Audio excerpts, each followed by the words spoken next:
Dr. Vijay Patil, Dr. Aadil S Chagla, Theo Briganza, Marcus Couto, and friends. Lovely words said here. Thank you very much. I'm really honored that you guys think so much. Sometimes when you're batting, you just bat. You don't know what impact you have. But thank you very much for those words. My topic over here is the role of a cricket coach. Before I go to that topic, I would like to just say a few things here. I played with Sachin right from my school days, and at times, people go a little overboard saying that God of cricket. Of course, he is, but there is one God right present here in this room, and I've seen it. I would say it's Dr. Aadil Chagla. The reason why I say it is that we don't realize this, but the profession that he is in, it's just unbelievable. I have a first-hand experience. I'll tell you the story. My uncle was, he was really sick, he was really ill. In fact, he was unconscious for 3 days.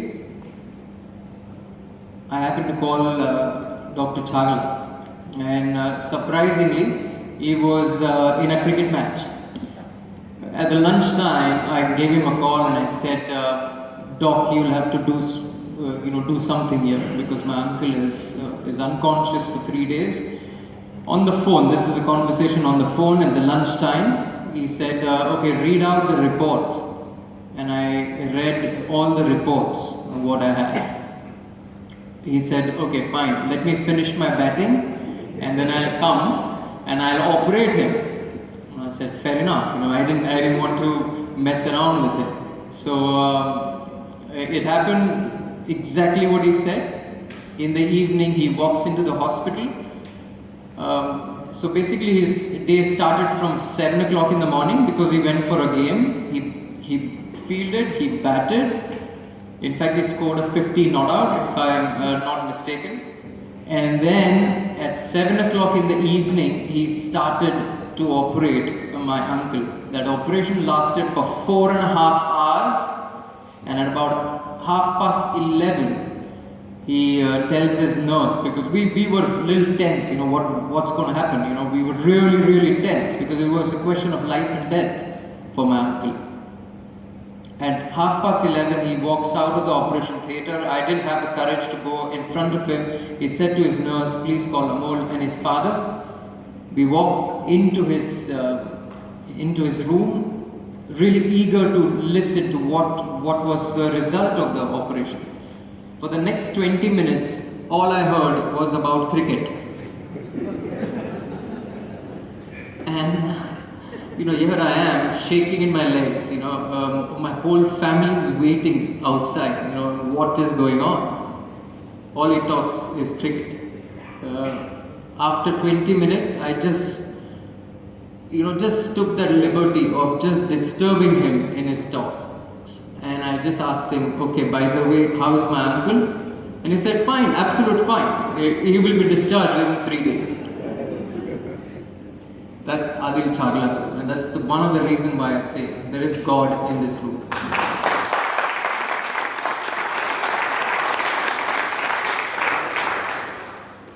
Marcus Couto, a dear friend, a very dear friend of mine. In fact, his brother was, me and Ricky we go a long way. We went to the same school, Sharda Shram English Medium, in Dadar. And a brilliant man, Marcus Couto.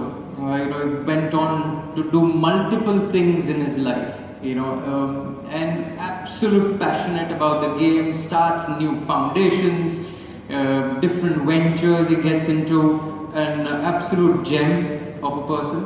Also, not to forget that he is a gold medalist umpire.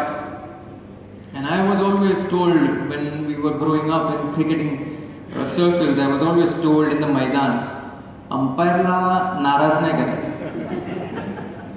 And I still keep doing it, and that's one of the reasons that I'm here. अंपायरला नाराज नाही करायचं. No, but it's my privilege to be here, and he's a gem of a person, and because of that passion for cricket, I readily accepted his invitation. So that's about Marcus Couto. The role of cricket, role of a cricket coach, it's changed over the years.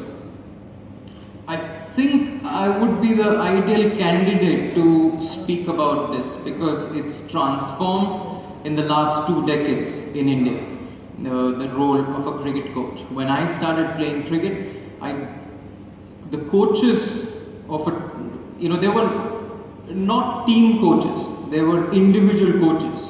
Say for example, Atsrekar sir at Shivaji Park. There was V.S. Patil at Matunga for Podar and Ruya and Dadarini. There was Vasu Paranspe sir. There was Anna Vaidya again at Shivaji Park. So there were individual coaches, but the team coaches were not given that much of importance. When I first started playing cricket for Mumbai in 93-94, Karsan Ghavri was my coach, my first coach. And following year was Ramakant Desai sir. Although they were mentors, they were guides, they were more sort of, we seek guidance from them. But they were not actually real cricket coaches. They were brilliant in their own fields when they were playing, but not cricket coaches. They were sort of just having that, they were the guiding force behind the team. They kept it together. So I grew up in that era where the cricket coaches were not given that much importance. The first coach that I came across, a real cricket coach, was Balwinder Singh Sandhu. When Mumbai in 1996, if I'm not wrong, in 1996, Balwinder Singh Sandhu was appointed as a cricket coach, and he started the culture in Mumbai's cricketing circles as a real coach, guiding and talking about techniques, about the game, whether it's batting, whether it's bowling, fielding. He introduced new techniques in fielding at that time. So Balwinder Singh Sandhu, I would say, probably was the first coach, not just in Mumbai but all over India. Because I always feel that first Mumbai does it and rest of India follows it. So we were the torch bearers in that aspect as well. So I saw the emergence of a cricket coach, and that was Balwinder Singh Sandhu. We went on to win that year in 96-97 under the captaincy of Sanjay Manjrekar. That was a fantastic year. He kept it very tight, Balwinder Singh Sandhu. So, the roles started changing after that. There came a stage in my career where I felt that a cricket coach, a role of a cricket coach is very limited. It's very limited. And after a certain time, when you play for about 6, 7, 8, 9 years in a first class team, you don't really need a coach. To be very honest, you don't really need a coach. You could be your own coach, and you have to be your own coach. Sometimes a lot of spoon feeding is done nowadays, and I learned it the hard way, and I'm really grateful for those old methods. That I learned it the hard way by just analyzing things, that how I was out or what mistakes I did on the ground, by learning by myself, analyzing, self-analysis. So, sometimes nowadays a lot of spoon feeding is done because of coach. Of course, he's important. I'm not saying that he's not important. It's very important to have a coach. It's a need of the hour. But also the coach has to realize how much spoon feeding he has to do, how much feeding he has to do to the cricketer. So there came a stage in my career where I felt that, okay fine, I can analyze things, I can sense the pulse of the game, and I can catch it. But at a later stage of my cricketing career, I happened to go to Holland. and it opened my eyes. It really opened my eyes towards coaching. And the reason why I tell you is that when I went to Holland, sometimes people would be wondering, whether they play cricket in Holland or not. Yes, they do. It's not just about football. Of course, it's the football mentality, but cricket is played there. Competitive, very competitive cricket. In 2011, that was my later stages of my career. So I went there. The first thing I got a sheet of paper in my hand. I went there as a player come coach.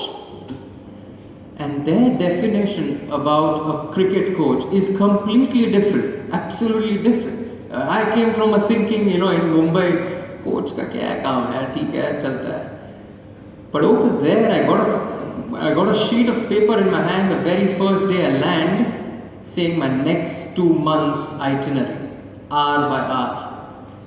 And I really, was shocked to see that, to receive that paper in my hand, saying from 8 to 9 I'll be teaching under 12, from 11 to 12 I'll be coaching the under 14s, from evening 5 to 6 I'll be doing the first team, 6 to 7 second team. I said, gosh, this is serious, and it changed because in Holland they had the mentality of a football team, and they carried that same thing of a coach being the be all and end all. And I always felt as a cricketer that a captain is be all and end all, because he takes the decisions on the ground. But fair enough, things have changed, times have changed, and now in the last part of the talk, what I'm here for, role of a cricket coach, Holland opened my eyes, but Chandrakant Pandit opened my eyes even wider. Look at what he has done with Vidarbha. Fantastic. Although you need a lot of support from the players inside, but still a cricket coach can develop a small little team into a winning one. And this is a prime example of it, that Chandrakant Pandit has gone to Vidarbha from Mumbai. He's a hard taskmaster. I just love him to bits, but his methods are very strong and hard. Some of them won't like it. You either love him or you hate him, but it doesn't matter to him. He gets the results.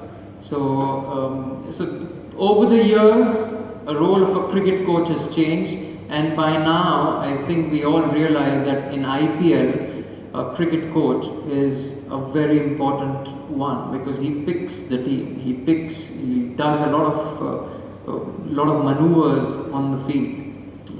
He can pick a player, he can make a player, or he can break a player.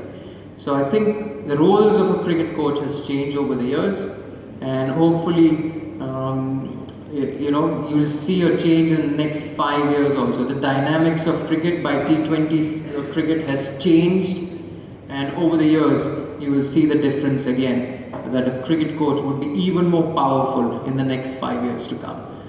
Thank you very much for listening, and thank you very much, Marcus, and all the very best for your foundation. God bless.